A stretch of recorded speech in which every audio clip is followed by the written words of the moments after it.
Hey everyone, in today's video, I'll show you how to change your BitGet account password.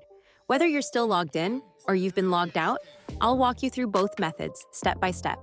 Method 1. Changing your password while logged in. If you're already logged into your account, tap the menu icon at the top left corner. Click on your account profile at the top right.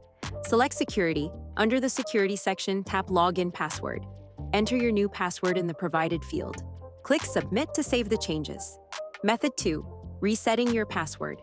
If you're logged out. If you're not logged in, follow these steps. Click on Get Started. Enter your email address and tap Next. On the login screen, instead of entering your password, tap Forgot Password. You'll be prompted to enter your email to receive a verification code. Tap Send. Check your email, retrieve the code, and enter it in the app. Then click Continue. Now, set a new password and confirm it. If enabled, enter your Google Authenticator code to complete the process.